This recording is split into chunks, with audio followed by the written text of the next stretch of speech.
We are live, Anthony. Hello and welcome to the A2theK Wrestling Show. We are season 2. We are episode 3. For those keeping track at home, what do we have for you this week? I hear you ask. Well, we have the Ringside Report, in which we're going to bring you all the latest news and rumors in the world of wrestling. We have This Week in Wrestling, in which we're going to be talking about the 4 big shows being Raw, NXT, AEW's Dynamite, and SmackDown. And then Karl, what do we have for them for our Well, segment 3 this this week week? we have another interview. We will be talking to the Liver Bird herself, Lizzie Evo, not Evo. She does tell us off when we call her that, but no. We said it wrong once or twice. But she is the TNT Extreme Wrestling Women's Champion, a local girl living down the road, and yeah, she's all round pretty sound lass, to be fair. So yeah, looking forward to speaking with her as well. So pretty action-packed show awaiting, Anthony. We have indeed. But shall we kick it all off, Karl, I think with we the should. Do Ringside you want to give the Report? rundown this week so I don't mess it up? Let's do the rundown, right? Of course. So coming up tonight in the Ringside Report, we have WWE announcing the locations, dates, and theme changes for WrestleManias. I believe the Mhm. next 3. We have MVP revealing what he would book as the WrestleMania main event. We have Mark Henry talking about Ryback's recent comments. We have Matt Cardona potentially joining Impact Wrestling. We have episodes of Wrestling Challenge being added to the WWE network. We have an update on Ridge Holland's injury from NXT. We have Shawn Michaels responding to Freddie Flintoff's comments that we discussed last week. We also have the strangest one of the week, Batista offering an award for the identity of the person who scratched Trump into a manatee. Yeah, that happened. We have Arsenal football team or soccer team for our American listeners using Kurt Angle's theme music and Kurt Mhm. responding to this. And then lastly, we have sadly, I say sadly, Penelope Ford replacing Nyla Rose on the upcoming Dynamite, sadly due to a COVID exposure.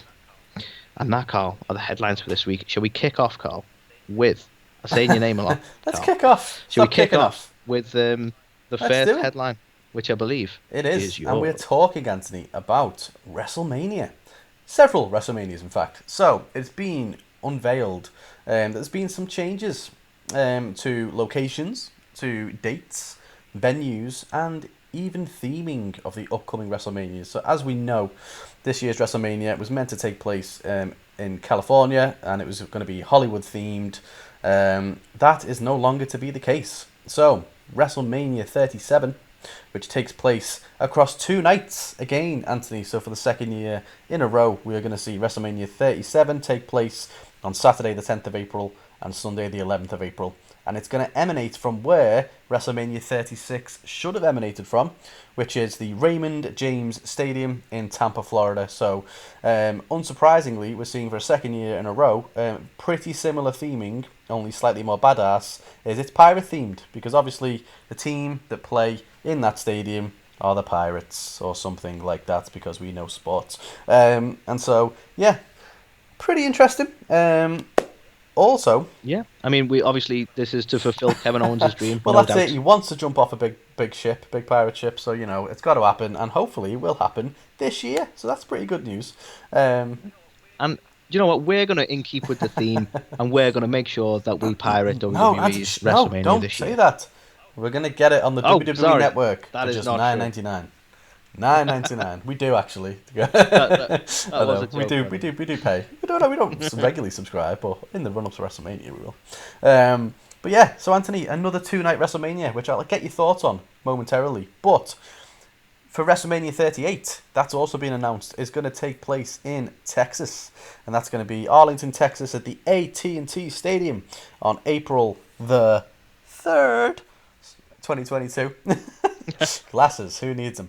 And the Hollywood theme that we should have got this year is now going to be in 2023, emanating from the SoFi Stadium in Los Angeles, California, on April the 2nd. So yeah, pretty big changes happening, but interesting that WWE are now Indeed. going to a stadium this year. So I don't know whether what that means for the Thunderdome, whether they're actually going to allow fans back in in a safe way. But yeah, spread across 2 nights again, Anthony. What are your thoughts on that? To be honest, I agree. apologies. I I'm not too bothered about both nights. Like I like the idea. I sooner like if they've got that sort of match quality going on. Like I will echo back to sentiments I made a long time ago when we looked at WrestleMania that we probably could have condensed that into one night. Yeah. In all fairness, but we have got a lot going on at the minute with the likes of Roman Reigns, with the likes of Drew McIntyre, The Fiend, Bayley, Sasha Banks. Like, there's a lot of decent matches and feuds coming up, especially including NXT, assuming they do, because no one's mentioned Takeover.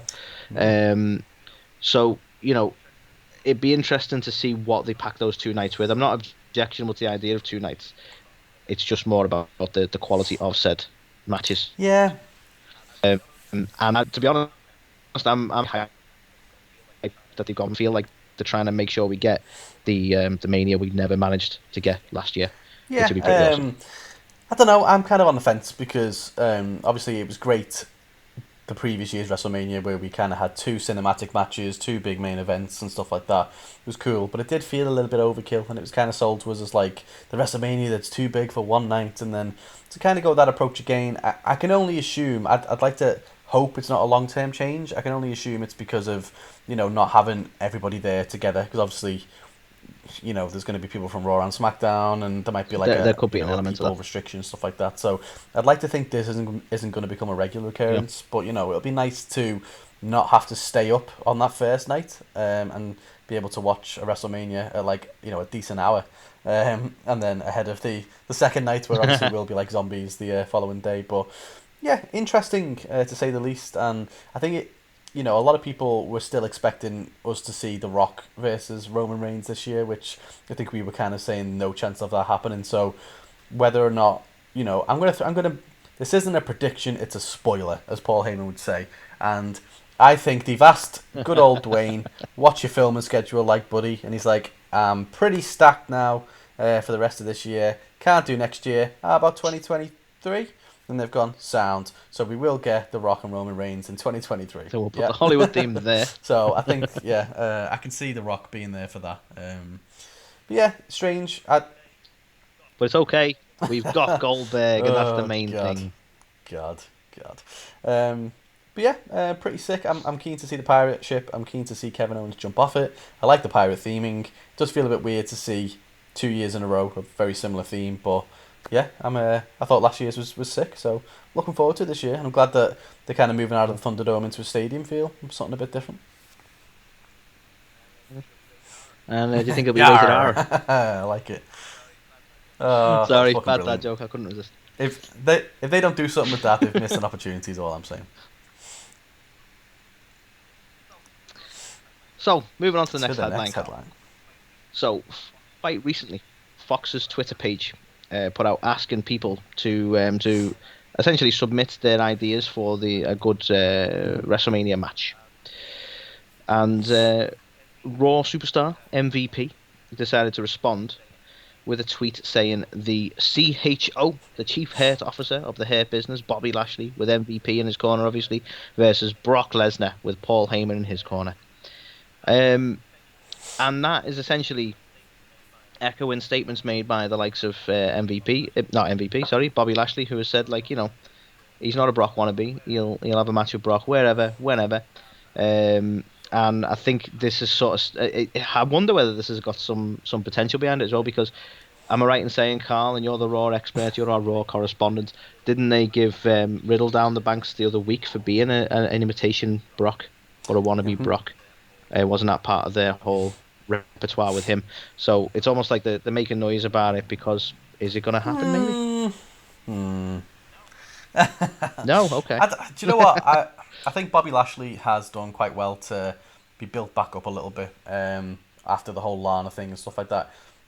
Oh, yeah. I mean, they've started repairing the Lana has damage, it been definitely. repaired to the extent of seeing him against Brock Lesnar at WrestleMania? I don't think so. No, I think the bottom line is Brock will be the draw. 100%. You wouldn't watch it for Bobby. No offense, but you wouldn't watch it for Bobby. This is something which, by all accounts, and I can't be 100% on this, but I remember reading something a while ago, like Lashley's first run when him and Brock were there together, and basically them saying that Bobby Lashley was basically Black Lesnar instead of Brock Lesnar. And so, I'm a big fan of mirror matches and wanting to see these two. Obviously, they're both built like brick shit houses, big, athletic, wrestling background, etc., etc. So, would it be a big hoss match that I would be down for? Absolutely. Are they just doing it? I don't know. Is it Vince's wet dream? So, will we get to see it? Maybe. But I can't. I don't know. I can't see it happen. I don't think. At least not with more build up. I'd love to see it happen. I think if it happened, this would have to be a similar thing to Drew, where they'd have to have it booked so that Bobby takes the win, because that could be quite damaging for him to be like, I'm not an imitation Brock. I'm not like, I'll take him on anytime, anywhere. He's current US champ, and then Brock just throws him, ragdolls him around the ring, suplexes everywhere. It's not going to be a great image for him, so I think they need to have Bobby win it if they do this. Yeah. I don't know, yeah. I don't know. I just can't see it happening, to be fair. But if it does, I think it would be somewhat of a decent hoss match. But yeah, I don't know whether they would ever put Lashley over Brock. At least we're not without a serious amount of build up anyway. But the next headline. but the next headline it's not we're going to talk about Ryback. So he's been on the Twitters again, hasn't he? Old Ryback, and basically what seems to be just out of nowhere. So WWE on Fox posted a tweet that was the best superstar to never win the WWE Championship is, and then he went off on a bit of a crazy tangent at one point, and then he started just chatting shit about Mark Henry. He also was kind of a bit, I don't know what's the word. He was not very respectful to the championships, basically calling them props and that kind of thing. And he hit that really old taboo, I believe, of saying that wrestling's fake, which they hate that term. Yeah. It's well, exactly. But yeah, so he basically, he's had a little bit of heat with Mark Henry, who basically has come out and said that, do you know what? A lot of people find Ryback to be quite difficult, and it's disrespectful to say these things. You shouldn't use the term fake. A championship's a championship. It's not a prop. I've been a world champion in 3 sports. I consider pro wrestling to be one of those. So there's all that kind of stuff. And then Ryback again has then kind of had a personal attack on Mark Henry, where, kind of said that he was pretty much ahead of what, like, no one wanted to work him. John Cena refused to work him. All this kind of stuff, said he was unsafe, blah, blah, blah. So Ryback was like, okay, I'll work with him. And then ahead of their match, he was a sleeping gorilla position. And, one of the road agents said to him, like, oh, mate, I wouldn't want to be you and work with that fat fuck or something like that. So he's put all this stuff out there. What of that is true, if anything, who knows? But there's a reason a lot of people call Ryback, let's just say that. So, I don't know. The guy's trying to keep himself quite relevant still. Yeah. And, he's got... It's funny, isn't it? Because, like, Ryback shouldn't really call anyone unsafe, because he's had that reputation from the likes of CM Punk, and they're, like, mentioning that he's almost damn near injured them. So it's, bit pot and kettle, that, really. But yeah, he's got a lot of stuff going on at the minute. He's trying to sue WWE over the whole naming thing, and, there's a lot of stuff going on, so maybe he's just a little bit sour with stuff. Do you know what? I would have just... You'd go with a tweet where he put his own name, for instance, because he never got that world championship. I think he'd have to go on a big rant like that. And let's face it, he's had a long time in the business. He's got that respect of being a legend. It's a shame they've got to this sort of bit of public bitchiness on social media, really. Speaking of public, but no, that doesn't work. So the next one, Karl, is Matt Cardona joining Impact? So, Impact's recent pay-per-view, Hard to Kill, saw an appearance by the one Matt Cardona. Now, this alone is enough to go, well, is he going to be joining Impact? But rumours are that he's going to be involved in some upcoming tapings for Impact's, TNA's Impact regular show. But the dates that I believe he's going to be involved in the tapings, the suggestion is that they're going to get a lot of work done, let's say, there, which would suggest that he's going to be a significant part of the show or roster for at least as far as us watching it goes, will be a good few weeks. So the rumor mill's now rife of saying, has he signed with them? Is he a TNA member now? Or is he still independent, but giving them a good bit of time? Who knows?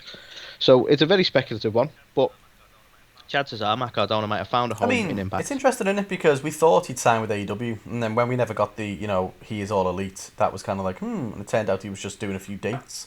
Now, I don't think there's been any official confirmation of him being in Impact, so are we going to see something similar? Who knows? But obviously, he is very close with Brian Myers, who is at Impact. Obviously, they have a podcast together where they talk about wrestling figures and collecting and stuff like that. Yeah, So, yeah. I imagine he'd be happy there, be at home there with working with his friends and stuff. But yeah, interesting. I wonder whether or not he has finally found a home now, or yeah, maybe he's just doing. Okay, he's still independent, but kind of doing a longer stint somewhere. I mean, I would have been happy to see him on AEW. I kind of get why they never booked him long term because, as far as his category and his build and his character goes, there's a lot of that going on in AEW. He'd have got lost in the fray for me, to be honest with you. But I've always thought he had a lot of promise in the ring, and I think it surprised us, especially because Cody actually mentioned like that he's a future star, and I think the way he quoted it was if you can win the crowd over, then you can do it again, or whichever. So, it always seemed like he was destined to go with AEW, mainly for the driving force being Cody. But yeah, interesting to say the least. And you know what, Impact are doing great things at the minute, so Well, I more power mean, to them. with the kind of thing they've got going on at the minute with AEW going there and Impact going to AEW, and who knows, maybe we will see him back in AEW, but just under the Impact umbrella. Who actually knows? Well, that's the funny thing. They have that working relationship, so they very well could, No, it's couldn't they? definitely a interesting one, to say the least. And speaking of interesting things, Anthony, to say the least, so WWE Network, which we definitely will be subscribing to. We will not be pirating this. No, honestly, Definitely. we will. But they are adding even more wonderful content to their collection by bringing back Wrestling Challenge. So this was obviously a show from way back in the the 80s.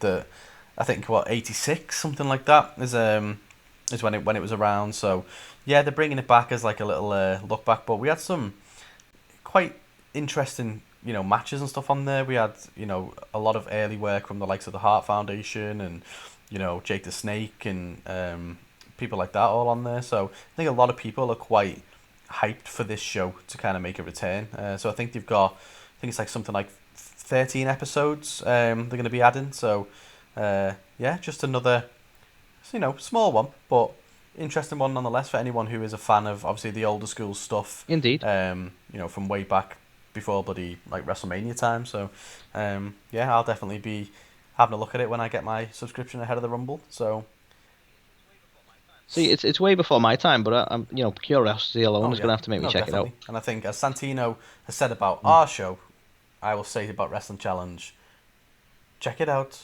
change your life. You'll be thanking us later. That's all I'm saying.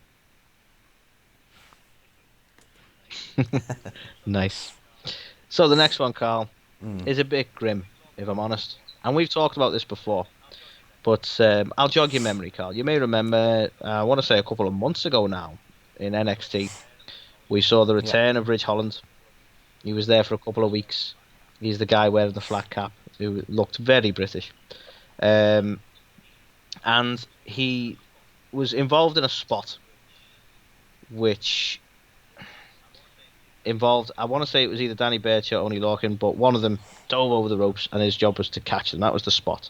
And he cites this as a freak injury, suggesting, like, there's no one could have saw it coming. And it's only today that I've actually read what he actually damaged in this, because we saw him drop, we saw his leg go, we knew there was something serious, he got stretched out. And I think that was pretty much the extent of it at the time, as far as we reported on it. So he spoke about it recently, and he said that when he tried to catch him, he broke and dislocated his left ankle. He dislocated his kneecap. He ruptured the patella tendon on the right leg as well. So it sounds like properly fucked his leg up there, really. I'm no doctor, but technically speaking, that's fucked up, right? So this was part of the conversation was like the sort of idea on when he could return, and it sounds like something that put him out for quite a while. But the good news is that it seems that we might be looking at approximately 6 months, which is still a good while, but not like, a shockingly long time or over a year or anything like that. So with any luck, we could be seeing him hopefully later on this year, making his return to NXT fully recovered, which is great news. But yeah, just a little bit of an update on, because we did talk about that sickening injury at the time. So it's a bit more detail on the injury itself, and hopefully a timescale for his No, return. definitely, and hopefully it is quite a speedy recovery like that. It'd be horrible to have him shelved for a lot longer than that. So yeah, wish him well and wish him a speedy recovery. And speaking about wishing people Indeed. well and speedy recoveries, Anthony, yeah, it doesn't work. So we mentioned last week the former cricket star Andrew Freddie Flintoff had kind of been on the Twitter talking to the WWE NXT UK account, and they kind of put the offer out there of maybe coming down, doing something, and who would also respond but the showstopper, Shawn Michaels, has now laid out a challenge to Freddie Flintoff for a wrestling showdown at NXT UK. So obviously WWE UK put out open invitation, and Shawn Michaels did a video response saying that he can talk the talk, but can he walk the walk? So he's addressing Freddie Flintoff and Tom Davis. Now, it's my understanding that you two gentlemen, and rightly so by the way, have become huge fans of NXT UK. I wanted to tell you how much on behalf of us and the NXT UK superstars, we thank you for that. We appreciate, and that you appreciate our fantastic show. I've heard here and there you guys may be thinking about putting your toe in the water of the NXT UK superstars. I want to tell you, be careful what you ask for, because between you and me, I've got no problem delivering on that. So in all seriousness, somewhere down the road, when hopefully our world gets back to a little bit more normalcy, you guys can come visit us personally and see if you can really walk the walk. Okay? You've done a great job of talking the talk. Now it's time to see the rubber meet the road. It's pretty much everything he said. So, Right. obviously... Yeah. So does this mean that Shawn's not retired anymore? Who knows, Anthony? Who knows? Is he talking about doing it himself? Well, Is he going to be in the match? that's what it seems to be alluding to. But Tom Davis, has actually replied to this he said, "I'm blown away, absolute legend of the game. You best believe Shawn Michaels, Big T talks like he walks. Let's get it on, baby." So, yeah, who knows? Will we see something, some sort of crossover between Flintoff and Davis doing something with NXT UK? Will we care? Probably not. But it's something for fun for the Twitterverse. I mean, it's crazy, isn't it? You know what else is crazy? Now this is probably the weirdest thing I think we've ever put in the news, right? And this is not strictly wrestling related, but it's just like kind of dumbfounding. And I'll start now by saying this is not fucking political. This is just fucking weird, right? So, as it turns out, Karl, quite recently, in Citrus County, Florida, a manatee was graffiti. Well, I don't know if you call it graffiti. They'd scratched into its back in about approximately 12 to 16-inch letters the word Trump, which, given the fact that they are a protected and endangered animal, has caused a bit of what's the word? Concern, ire. Just rage. It's just fucked up. Why rage? Like, why would anyone? I don't even know how you'd think about that. But nevertheless, the Centre for Biological Diversity were offering up a $5,000 award to anyone who could provide some information leading to the conviction of the people responsible. I'll stress the conviction for what they've done. Again, given that they're a protected animal, they'd be looking at $50,000 potentially in costs. But on top of this crazy act and this response, the one and only Dave Bautista, popularly known as Drax the Destroyer in the Marvel Cinematic Universe, he put out a tweet after reading this, And the tweet says that if there's not already a reward for the arrest and conviction of the low-life scummy maggots that did this, I'll throw in $20,000 and a promise that there will be bonuses to that reward. So he is sort of essentially fuming over this. He's always been rather outspoken about the Trump side of things, and I'm not getting into the politics. We're not in stew with that. We're British, right? But what the fuck were you thinking? Why would you scratch letters into a manatee? That's the most To the random cows fucking of the thing I've ever sea, heard of. Anthony. You just don't And do that to the cows of the sea. I love the cows of the manatees. sea. So yeah, I mean, I don't mean to laugh. It's like it's a stupid and weird thing to do, but yeah, Batista has took particular umbrage to it and has really upped the fine. So now you can make a cool $25,000 if you can turn these people in. Just FYI, everyone. With the promise of more rewards to come from Drax, could end up in the Marvel Cinematic Universe. Who knows? I mean, it is shocking. But yeah, such a I really feel odd like and random thing. Florida Like, need to adopt the law that Texas have got. So apparently it's illegal to graffiti your neighbour's cow in Texas, right? So with manatees being the cows of the sea, it should be illegal to this is what it graffiti is. manatees. Is what I think. I just want to say, guys, like, and I'm not blaming all of Florida for this, but this is why Florida Man is a meme. Because Florida Man does some crazy fucking shit. Well, I don't know. I've got to be fair. I love Florida. The reason Florida Man is a thing is because they basically any crime is public knowledge and public record. So that's why it's easy to find these crazy things. But yeah, Floridians are also a bit crazy too. But I love them. So the next one. So top that, Well, Karl. I don't know if I can do that, but the next one is a bit of an interesting one, really. So everyone knows now, all our listeners knows I'm a fan of a really good team, that is Everton, in the English Premier League. However, Arsenal are also a team in the Premier League, and it was shown, I think, on Twitter, or someone found it and posted it to Twitter, that they kind of came out. It was either for the second half or doing a warm up or something, but they came out to Kurt Angle's theme song. So obviously this has then caught the attention of Kurt Angle, who tweeted, "Arsenal using my theme song. The only thing missing due to COVID is 80,000 fans chanting 'You suck.'" So what a fucking legend, because Arsenal do suck. So it's quite an apt. Now you see, this is the bit that made me laugh, because he didn't mean it. Like, if you follow wrestling, Yeah. you know what he was going for.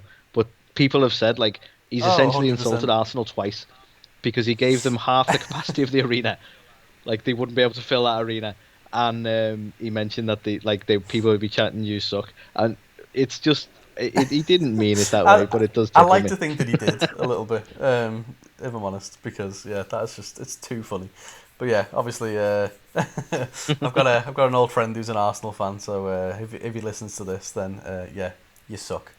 So yeah, Gary, you. But yeah. I assume that's the friend you meant. It is the one. It is the one. I mean, not many people support them because they suck. So it is Gary, yeah. But I will just say, Kurt Angle, if you want to actually, watch a good team, then follow Everton. That's all I'm saying. That's all I'm saying. But yeah, that was my last one, Anthony. Indeed. Well, Karl, we're not done. So, we had for Dynamite coming, not the one we're going to be reviewing, the Dynamite coming next. We had a match booked between Nyla Rose and I believe Layla Hirsch, if I'm saying it right. And sadly, over the weekend, and this is a very quick one, but over the weekend, Nyla Rose has had to announce that she won't be present at Wednesday's Dynamite. A member of her immediate family has tested positive for COVID-19. So she directly hasn't got it, or as far as we're aware, but obviously, given the situation and given the proximity, she's having to isolate as well. And the replacements, which it might be a little bit of a talking point, Karl, is one Penelope Ford, who'll be replacing Nyla Rose. Now, I don't think Penelope Ford's had a great showing on AEW just yet, but we both have said at separate times that she has got a lot of talent. Like, she is probably on track, no offense, Kip, to be a bigger star than Kip. I think she could be something big in a roster that really needs decent women's wrestlers. So it's nice to see her get the spot in that replacement. Obviously, hopefully everything's all right with Nyla and her family. COVID's a fucking horrible thing, but hopefully, she can isolate, she can get to the other side of it, and we can see it on TV again soon. But what do you make of this replacement, Karl? Do you know what? Penelope Ford? It's a tough one, this, because I don't think we've seen enough from either of these women of late. Nyla was a former women's champ, and she obviously had Vicky Guerrero as her manager, and then it just seemed to just disappear from TV for ages. So I was quite looking forward to seeing Nyla come back, if I'm honest. So it's a shame that we won't get to see that. But the positives, I guess, is that who they have replaced her with, because, as you've already said, I think Penelope Ford is a fucking star. She's got everything that, everything in her locker to be a future champion in AEW. So it's great that we are going to get to see her, not just as Kip Sabian's fiance, and we're going to get to see her in the ring doing what she does really, really well. So I'm made up that Penelope gets the match, and hopefully there's more to come, because I can't understand why they haven't been using Penelope in the ring and only been using it for this kind of wedding storyline. But yeah, a shame for Nyla, who again I don't really understand why they've not really used her either. So yeah, I guess peaks and troughs. It's a shame for Nyla, but I'm looking forward to seeing Penelope back in action. Yeah, and that is the Ringside Report. We hope you've enjoyed the Ringside Report. Coming up after these commercial breaks will be This Week in Wrestling. Yeah, check it out.